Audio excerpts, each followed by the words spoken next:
অনেক সময় পুরুষ রোগীর শুশ্রূষা করতে হয়, গোসল করানো, প্রস্রাবের সময় সহযোগিতা, মৃত্যু পথযাত্রী, রোগীর সাথে রোগীর পাশে থাকা সহ অনেক ব্যক্তিগত কাজ করতে হয়। একজন নারী নার্স হিসাবে এ ধরনের দায়িত্ব পালন করা শরীয়তের দৃষ্টিতে কেমন?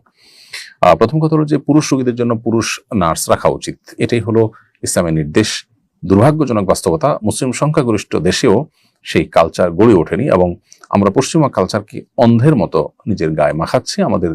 আমাদের যে দিনী চেতনা সেটাকে আমরা একেবারে অ্যাভয়েড করছি এবং বলতে গেলে আমাদের উপরে চাপিয়ে দেওয়া হচ্ছে। কালচারালি আমরা খুবই মাইনর এবং খুবই সংখ্যালঘু হয়ে বসবাস করছি এই দেশে এবং এই পৃথিবীতে। খুবই দুর্ভাগ্যজনক বাস্তবতা।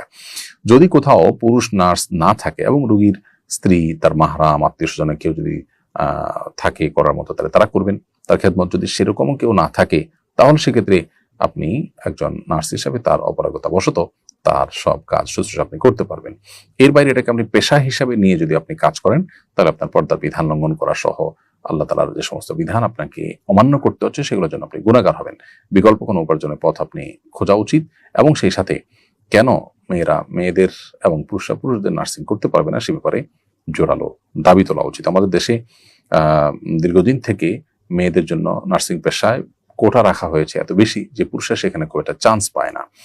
তো পুরুষ রোগীদের সেবা শুশ্রূষা করতে গিয়ে নারীরা নানাভাবে হেনস্থার শিকার হন, যৌন নিগ্রহের শিকার হন, তাদের নিয়ে নানা জল্পনা কল্পনার জগতে নোংরা চিন্তা করবার পথ উন্মোচিত হয়।